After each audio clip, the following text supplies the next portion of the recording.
So hey guys, I am sure welcome back to our channel शिवर्नो।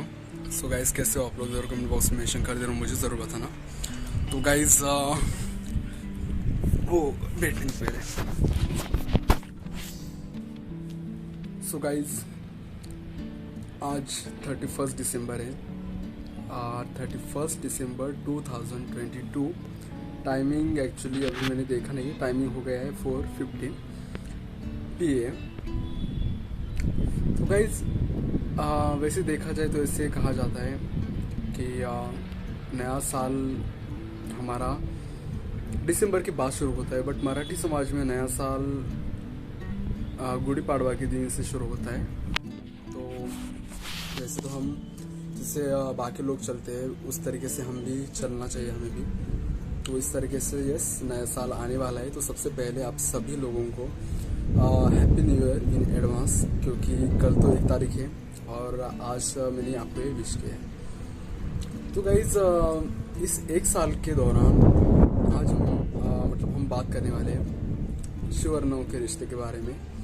तो मैं बस just shortcut में आपको ये सारी चीज़ें बताऊंगा, बिकॉज शिवर्नो के बीच में 1 साल में बहुत सारी ऐसी चीज़ें हो गई जिसके बारे में एक छोटी सी वीडियो में नहीं होगा, बट मुझे लगा कि नहीं 31 है तो आपके साथ ये सारी चीज़ें आज ही शेयर करनी ज़रूरी है, क्योंकि जो बीता हुआ था वो कल है और ऑब्वियसली कल से हमारा नया साल शुरू होने वाला है।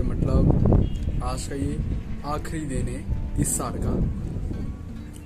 तो गाइज शिवर्नो के रिश्ते में ना बहुत सारी ऐसी चीज़ें हो गई और मुझे और इवन शायद आरू को भी इस 2022 के साल ने इतनी सारी चीज़ें, इतनी सारी बातें, इतने सारे एक्सपीरियंस करा दिए जिसके बारे में शायद किसी ने नहीं सोचा था, ना आरू ने ना मैंने।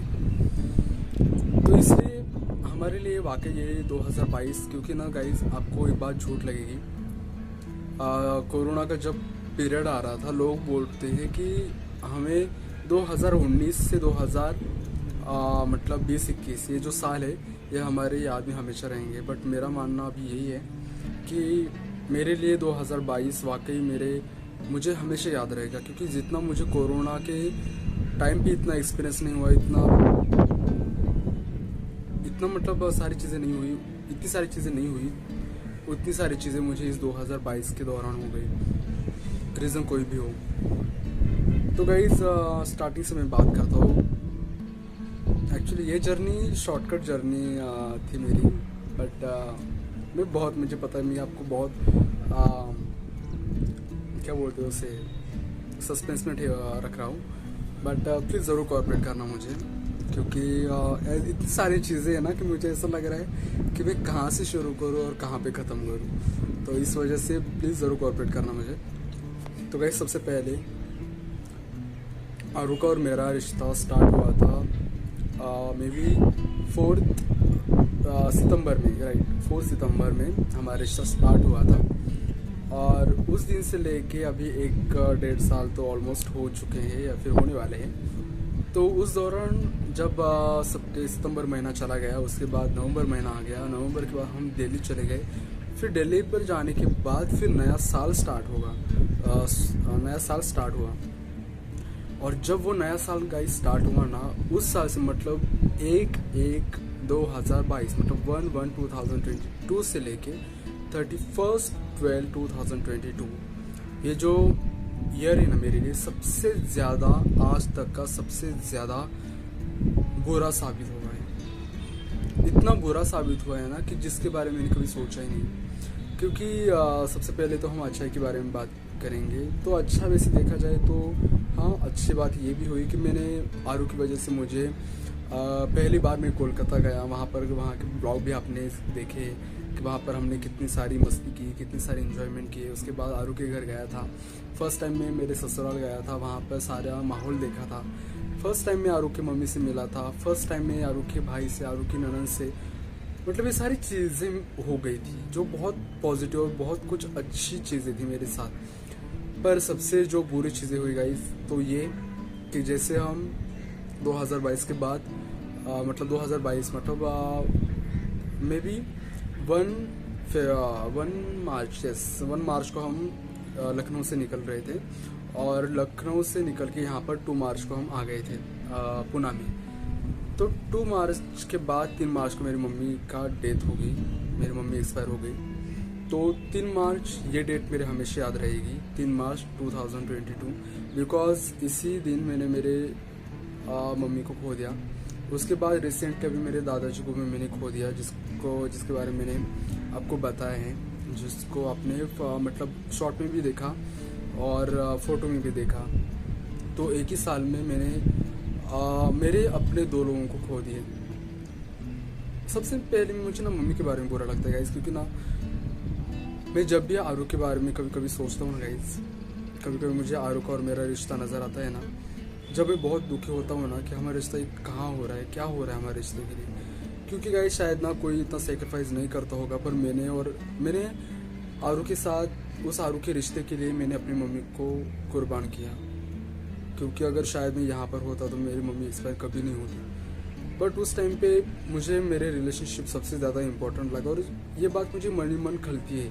हमेशा मैं खुद को कोसता हूँ इस बात से, हमेशा मुझे पश्चाताप रहता है इस बात से कि मैंने एक रिश्ते के लिए मेरे अपने माँ को खो दिया। अब कुछ लोग ऐसे भी बोलेंगे कि शो आप ऐसे कैसे कर सकते हो, बट सीरियसली गाइज मेरा ऐसा बिल्कुल मन नहीं था। इवन अगर यूँ बोले तो मैं नहीं चाहता था मेरी मम्मी गुजर जाए, बट हो गई वो सारी चीज़ें। और वैसे बोलते हैं कि अगर कोई जाने वाला होता है तो वो जाता ही है, उसको हम कितना भी रोकने की कोशिश करें वो नहीं रुक पाता है। तो वैसे मेरी मम्मी के साथ भी हुआ। फाइनल मम्मी भी मेरी एक्सपायर हुई और मम्मी एक्सपायर होने के बाद धीरे धीरे मेरे ऊपर इतनी सारी रिस्पॉन्सिबिलिटी आने लगी कि जो काम मेरी मम्मी हैंडल करती थी मैं सिर्फ मम्मी के पीछे था। अभी मम्मी जाने के बाद सारे काम मेरे ऊपर आ गए, सारी रिस्पॉन्सिबिलिटी मेरे ऊपर आ गई और उसी बीच आरू का और मेरे रिश्ते की ऐसी चीज़ें हो रही है।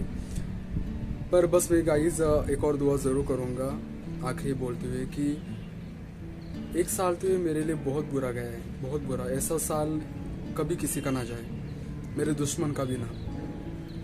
पर बस ये कल से जो 1/1/2023 जो साल स्टार्ट होने वाला है, ये सभी लोगों को एक बहुत बहुत बहुत अच्छा साबित हो। कोई अपना उनसे बिछड़े ना, दूर गए हुए लोग उनके पास आ जाए और हमेशा वो यही साल नहीं, आने वाला साल ही नहीं, इवन जो भी साल आएंगे इसके बाद वो सारे साल उनके लिए अच्छे जाए। इवन मैं भी यही भगवान जी से, मेरे महादेव जी से, मैं आराध्य से ये दुआ करूँगा कि भगवान जी जैसे मेरे लिए ये साल इतना ख़राब गया है, जैसे मेरे अभी औरों के रिश्ते के लिए इतनी सारी चीज़ें टूटने लगी है, ऐसा कुछ चमत्कार हो जाए ताकि हमारा जो आने वाला नया साल है 2023 1 तारीख से, उस दिन से हमारे रिश्ते की एक नई शुरुआत हो और फिर से हम दोनों एक साथ हमेशा के लिए बंधे रहे। तो गाइज़ ज़्यादा मैं नहीं बोल पाऊँगा क्योंकि अभी मैं टेरेस पे हूँ, इसलिए अनकंफर्टेबल होकर मैं बात कर रहा हूँ। बट मुझे लगा कि ये वीडियो आपके साथ मुझे ज़रूर शेयर करनी चाहिए, इसलिए मैंने जल्दबाजी में ये वीडियो बना रहा हूँ। पर अभी वैसे भी 1 साल तो कल आएगा, अगर मुझे हो सके तो मैं वीडियो डालूँगा कि 2022 में ऐसी कौन सी प्यारी प्यारी बातें हुई थी, तो वो सारी चीज़ें दिखाऊंगा। पर अभी जस्ट आपको 31 की मुझे सारी शुभकामनाएं वगैरह देनी थी, तो बस जाते जाते यही बोलूँगा कि 31 को अच्छे से एंजॉय कीजिए। नए साल जो आएगा उसमें आप अच्छे से अपने खुद को एक प्रेयर कीजिए, खुद को गाइड कीजिए, खुद को प्रॉमिस कीजिए अच्छी चीज़ों के लिए। जो नेगेटिव सोचते हैं वो आज तक वो लोग हमेशा 1 तारीख से लेके इवन हमेशा पॉजिटिव सोचे। जिनको बीएफ नहीं मिला है उनको इस आने वाले नए साल में उनको बीएफ मिले। जिनके घर वाले एक्सेप्ट नहीं करते हैं उनके घर वाले भी एक्सेप्ट करें। जिनको एलजीबीटी मतलब शाप लगती है उन लोगों को ये वरदान लगे। और जो भी मेरे सिंगल भाई है उन सभी को अपना जीवन साथी मिले। सो जाते जाते यही दुआ करूँगा। और फिर से guys happy new year in advance. मिलेंगे हम अगले नए साल में, तब तक आप हमेशा हंसते रहिए, मुस्कुराते रहिए, दूसरों को भी खुश रखिए। So be happy and always keep smiling. Bye bye.